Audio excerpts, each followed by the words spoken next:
Hello বন্ধুরা, আশা করছি আপনারা প্রত্যেকে খুব ভালো আছেন। আরও একটি নতুন ভিডিওতে আপনাদের অনেক অনেক স্বাগত।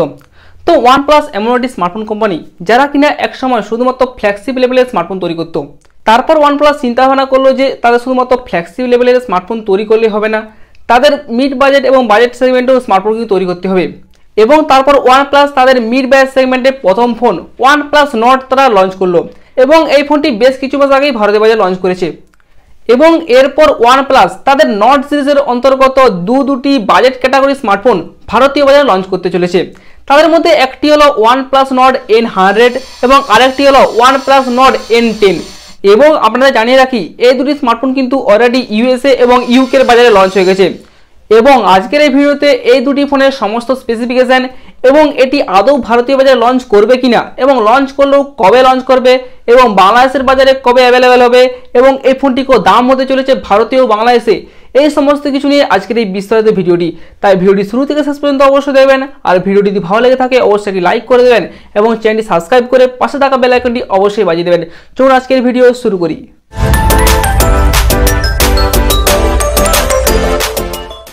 তো প্রথমত আমরা কথা বলবো ওয়ানপ্লাস নট N10 এই স্মার্টফোনটিকে নিয়ে।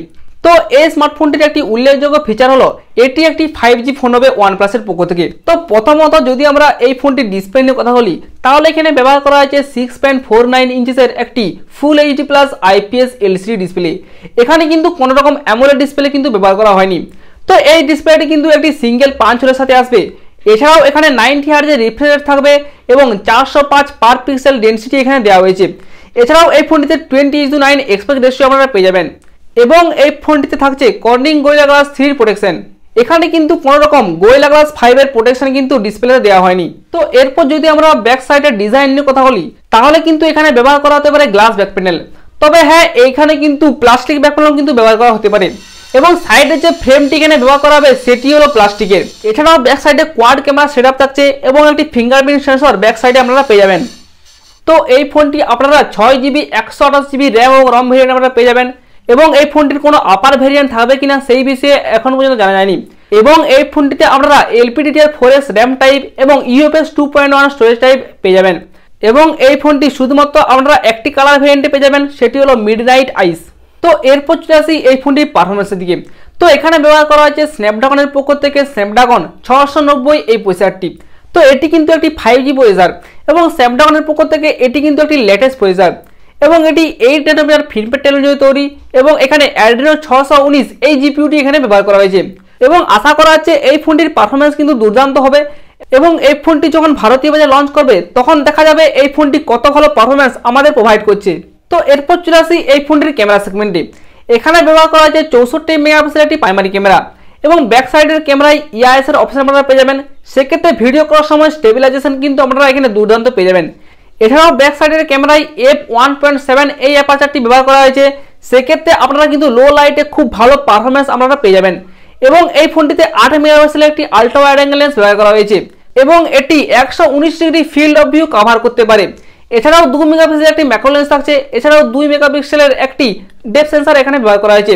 এবং আপনাদের জানিয়ে রাখি, ব্যাক সাইডের ক্যামেরা দিয়ে 4K 30 fps পর্যন্ত আপনারা ভিডিও রেকর্ড করতে পারবেন এবং সামনে 16 মেগাপিক্সেলের একটি সেলফি ক্যামেরা ব্যবহার করা হয়েছে এবং ফ্রন্ট ক্যামেরা দিয়ে আপনি 1080p 60 fps পর্যন্ত ভিডিও রেকর্ড করতে পারবেন। তো এরপর চলে আসি এই ফোনটির ব্যাটারি সেগমেন্টে। এখানে ব্যবহার করা হয়েছে 4300 mAh এর একটি ব্যাটারি এবং আমার মনে হয় এই সময় দাঁড়িয়ে প্রায় প্রতিটা স্মার্টফোন কোম্পানি কিন্তু 5000 mAh ব্যাটারি কিন্তু প্রোভাইড করছে। সেখানে ওয়ানপ্লাসেরও দরকার ছিল এখানে 5000 mAh ব্যাটারি প্রোভাইড করা, কিন্তু এখানে কোনো রকম 5000 mAh এর ব্যাটারি কিন্তু ব্যবহার করা হয়নি এবং সাথে 30 ওয়াটের একটি ফাস্ট চার্জার আপনারা আউট অফ দ্য বক্স পেয়ে যাবেন। তো এরপর চলে আসি এই ফোনটির সফটওয়্যারের দিকে। এখানে অক্সিজেন OS 10.5 এই ভার্সনটি দেওয়া হয়েছে, যেটি কিনা রান করবে অ্যান্ড্রয়েড 10 এর উপর। এবং আমার পার্সোনালি মনে হয় ওয়ানপ্লাস তাদের বাজেট সেগমেন্টের স্মার্টফোনগুলিতে তাদের অক্সিজেন ওএসের যে মেন ভার্সনটি তারা এখানে ব্যবহার করবে না এবং তারা অক্সিজেন ওএসের মেন ভার্সনটি তারা শুধুমাত্র ব্যবহার করবে তাদের ফ্ল্যাগশিপ লেভেলের স্মার্টফোনগুলির জন্য। এবং ওয়ানপ্লাস তাদের বাজেট সেগমেন্টের স্মার্টফোনগুলির জন্য অক্সিজেন ওএসের কোনো কোর ভার্সন ব্যবহার করতে পারে এবং এরপর ফোনটি যখন লঞ্চ করবে তখনই দেখা যাবে তারা এখানে মেন ভার্সন ইউজ করেছে না কোনো অক্সিজেন ওএসের কোর ভার্সন এখানে তারা ব্যবহার করেছে। এছাড়াও এই ফোনটিতে ব্যাক সাইডে ফিঙ্গারপ্রিন্ট সেন্সর থাকছে, ফেস আনলকের সুবিধা থাকছে, টাইপ সি পোর্ট ব্যবহার করা হয়েছে, 3.5mm হেডফোন জ্যাক দেওয়া হয়েছে এছাড়াও এই ফোনটিতে dedicated micro SD card slot পেয়ে যাবেন এবং এখানে ডুয়েল স্টেরিও স্পিকারের সাপোর্ট থাকছে। তো এরপর চলে আসি এই ফোনটির কত দাম হতে চলেছে। তো এই ফোনটি ইউরোপের বাজারে লঞ্চ হয়েছে 329 ইউরো, যেটি ভারতীয় টাকায় কনভার্ট করলে হয় 18,600 টাকার কাছাকাছি। এবং এই ফোনটি যখন ভারতীয় বাজারে লঞ্চ হবে তখন এই ফোনটির দাম হতে পারে 20 থেকে 22,000 টাকার কাছাকাছি। এবং বাংলাদেশে যদি আনঅফিসিয়ালি এই ফোনটি যায় সেক্ষেত্রে এই ফোনটির দাম হতে পারে 25 থেকে 26,000 টাকা। তো এরপর আমরা কথা বলবো OnePlus Nord N100 এই স্মার্টফোনটিকে নিয়ে। তো এটি কিন্তু কোনো 5G ডিভাইস নয়, এটি কিন্তু একটি 4G ডিভাইস। এবং আপনাদের প্রথমে জানিয়ে রাখি এটি কিন্তু OnePlus-এর পক্ষ থেকে একটি রিব্র্যান্ডিং স্মার্টফোন। হ্যাঁ, ইদানিংকালে OnePlus-ও কিন্তু রিব্র্যান্ডিং করছে এবং এই ফোনটি Oppo A53 এবং Realme C17 এর একটি রিব্র্যান্ডেড ভার্সন হতে চলেছে। তো প্রথমত যদি আমরা এই ফোনটির ডিসপ্লে নিয়ে কথা বলি তাহলে এখানে ব্যবহার করা হয়েছে 6.52 ইঞ্চিসের একটি HD+ IPS LCD ডিসপ্লে। এখানে কিন্তু কোনো রকম ফুল HD+ ডিসপ্লেও কিন্তু ব্যবহার করা হয়নি। এবং এই ফোনটি কিন্তু সিঙ্গেল পাঞ্চ হোলের সাথে আসবে এবং এখানে 269 পার পিক্সেল ডেনসিটি ব্যবহার করা হয়েছে এবং 20:9 এক্সপ্রেস রেশিও এখানে দেওয়া হয়েছে এবং ডিসপ্লেতে কর্নিং গোরিলা গ্লাস 3 প্রোটেকশন ব্যবহার করা হয়েছে। এরপর যদি আমরা এই ফোনটির ব্যাক সাইডের ডিজাইন নিয়ে কথা বলি তাহলে ব্যাক সাইডে কিন্তু এখানে পলিকার্বনেট ব্যবহার করা হয়েছে এবং ব্যাক সাইডে ফিঙ্গারপ্রিন্ট সেন্সর পেয়ে যাবেন এবং একটি ট্রিপল ক্যামেরা সেটআপ আপনারা ব্যাক সাইডে পেয়ে যাবেন। তো এই ফোনটি 4GB 64GB এবং 6GB 128GB এই দুটি র্যাম ও রম ভেরিয়েন্ট আপনারা পেয়ে যাবেন এবং এখানে LPDDR4X র্যাম টাইপ ব্যবহার করা হয়েছে এবং UFS 2.1 স্টোরেজ টাইপ এখানে ব্যবহার করা হয়েছে। তো এই ফোনটি শুধুমাত্র একটি মাত্র কালার ভেরিয়েন্ট আপনারা পেয়ে যাবেন, সেটি হলো মিডনাইট ফ্রস্ট কালার। তো এরপর চলে আসি এই ফোনটির পারফরমেন্সের দিকে। এখানে ব্যবহার করা হয়েছে স্ন্যাপড্রাগনের পক্ষ থেকে স্ন্যাপড্রাগন 460 এই প্রসেসরটি এবং এটি 11 ন্যানোমিটার ফিনফেট টেকনোলজি তৈরি এবং Adreno 610 এই জিপিইউটি এখানে ব্যবহার করা হয়েছে। তো আপনাদের জানিয়ে রাখি স্ন্যাপড্রাগনের 460 এই প্রসেসরটি কিন্তু স্ন্যাপড্রাগনের 665 এই প্রসেসরটির সমানই কিন্তু পারফরমেন্স আপনাকে প্রোভাইড করবে এবং এই ফোনটিতে আমরা পারফরমেন্স কিন্তু দুর্দান্ত পাবেন না এবং আপনি যদি একজন নর্মাল ইউজার হয়ে থাকেন সেক্ষেত্রে আপনার কোনো রকম অসুবিধা এখানে হবে না। তো এরপর যদি আমরা এই ফোনটির ক্যামেরা সেগমেন্ট দেখি তাহলে এখানে ব্যবহার করা হয়েছে 13 মেগাপিক্সেল একটি প্রাইমারি ক্যামেরা, এছাড়াও 2 মেগাপিক্সেল একটি ডেপথ সেন্সর দেওয়া হয়েছে এবং 2 মেগাপিক্সেল একটি ম্যাক্রো লেন্স দেওয়া হয়েছে। তবে হ্যাঁ, এখানে কিন্তু কোনো রকম আল্ট্রা ওয়াইড অ্যাঙ্গেল লেন্স ব্যবহার করা হয়নি এবং আমার মনে হয় এই 2 মেগাপিক্সেল ক্যামেরাগুলো না দিয়ে একটি আল্ট্রা ওয়াইড অ্যাঙ্গেল লেন্স যদি এখানে ব্যবহার করা হতো তাহলে কিন্তু এখানে খুব একটি ভালো ব্যাপার হতো। এবং এই ফোনটিতে ব্যাক সাইডের ক্যামেরা দিয়ে আপনি 1080 30 fps পর্যন্ত ভিডিও রেকর্ড করতে পারবেন এবং ফ্রন্টে আপনারা 8 মেগাপিক্সেল একটি প্রাইমারি ক্যামেরা পেয়ে যাবেন এবং সেই ক্ষেত্রেও আপনারা ফ্রন্ট ক্যামেরা দিয়ে 1080 30 fps পর্যন্ত ভিডিও রেকর্ড করতে পারবেন। এরপর যদি আমরা এই ফোনটির ব্যাটারি সেগমেন্ট দেখি তাহলে এখানে ব্যবহার করা হয়েছে 5000 mAh এর একটি বড় ব্যাটারি, সাথে একটি 18 ওয়াটের ফাস্ট চার্জার আপনি আউট অফ দ্য বক্স পেয়ে যাবেন। এরপর চলে আসি এই ফোনটির সফটওয়্যার দিকে। এখানে OS 10.5 এই ভার্সনটি ব্যবহার করা হয়েছে এবং এটি রান করবে অ্যান্ড্রয়েড 10 এর উপর।